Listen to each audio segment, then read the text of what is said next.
Today, I'll be giving you all the details on Miller & Kreisel's V12 Plus subwoofer and establishing whether this has enough value to warrant the price tag. Let's get to it. Let's get straight to it. The Miller & Kreisel V12 Plus came prepared for class. You can tell straight away that this company spent some time designing the subwoofer inside and out, and it should at a $1,900 price tag. This sub needs to deliver in every category if it expects to get my stamp of approval. I hate to start it off like that, but the price is on the aggressive side of things. How does it look? The exterior is dressed in a smooth satin black matte. However, it does also come in white to better match your home decor. Aesthetics are important for those of you beholden to the wife acceptance and happiness agreement. Now, for those in tight spaces like an apartment or bedroom, this subwoofer is not big by any stretch of the imagination. I mean, it's a 12-inch sealed subwoofer, so it's not supposed to be big, right? At only 15.5 inches wide, it really appeals to the folks who are in tight space. Now, I really like the carbon fiber mesh look on the dust cap of the driver. It's a really good look with the black matte finish. I dig it. Overall, looks clean, looks like quality. Around the back, the plate amp is very matter of fact. Literally, all it has is a volume control knob and some RCA inputs and outputs. I guess I could whine about the lack of XLR inputs, especially at this price point, but I won't since I primarily use RCAs to connect my subs. What's in the box? Inside is where the magic is supposed to happen, right? The woofer is built on a stamped steel basket and incorporates a pulp cone, custom nitrile butyl rubber suspension. Tell me how to say that, please. Rubber suspension surround. It has a fiberglass dust cap and a newly designed motor system. There are some design features borrowed from the top-of-the-line X series, such as aluminum shorting rings installed in the magnet system and a flared vented pole piece designed to reduce compression and distortion. Now, there is a good reason there's only a volume knob on the back of the sub. M&K designed a mobile app for iOS and Android that literally controls everything this sub can do. You can adjust the volume, crossover frequency, delay and phase, and it provides control options to set up manual EQ and auto EQ parameters. I must say, it's a clean and functional mobile app. The amplifier itself has some horsepower. Very nice.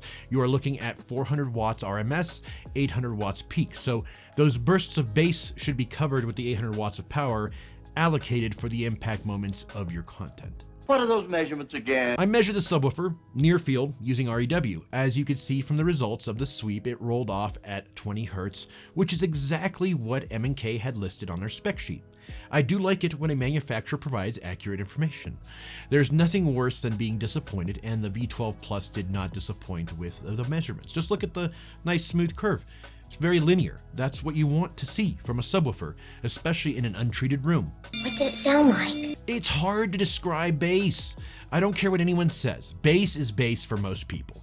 Luckily, I have very prejudiced ears and have trained them to listen for anything off about the products I review. Overall, I would call the sound I heard here smooth bass. I tested it with both music and movies, so it was a part of two different systems. My system here has two Infinity Kappa 8 speakers, which are inherently bassy, but the V12 Plus performed well, covering that spot between 20 to 40 Hertz that needed a little push. I switched the setting on the app to music and made other slight adjustments, but I dialed it in, and it blended well with my setup. Was very happy. Now, in my home theater is where I was confident this sub would really perform. I normally don't use a subwoofer because I do have dickhead downstairs neighbors and they aren't very nice. So to avoid conflict, I try to keep it down, but not today. I had a lot of fun with this sub. Of course, I had to test it with Ready Player One. It wouldn't be an evaluation without it. I also did Interstellar, and the sub did its job, and it did it fairly well. It doesn't dig as deep as I normally like subs to dig. I love it when my subs can really move the room and create that feeling inside your stomach. However, this subwoofer did have a lot of punch, and I would consider it a nice all-around solution. When the sub can deliver the punch you could feel, that's where I want to be. You know, I think in a modest size room, two of these subs would be ideal. You wanna buy one? Well, at this point, the situation becomes somewhat blurry, right? The price for this subwoofer online here in the US is $18.99. For that amount, it's possible to purchase two subwoofers from a different brand, potentially achieving a more unified sound experience. I'm of the opinion that utilizing 2 subwoofers is crucial for ensuring the listening space is evenly filled with balanced bass. Sure, you can always buy 2 of these, right, for $4,000, but then we're creeping into a price category I personally wouldn't consider for subwoofers in general, me personally. Subwoofers are that one component where you don't necessarily need to dump your entire budget on to achieve great sound, right? Sure, this subwoofer performed very well, it measured fantastic, it has super intuitive and functional app, it looks really nice. I mean, there's nothing wrong with it, except the price. I'd say at $1,200, it would be a steal, considering all of the tech that comes inside of it. I'm torn, guys. I want to say, yeah, go for it, because personally, I really did enjoy it. But for almost $2,000, I don't know.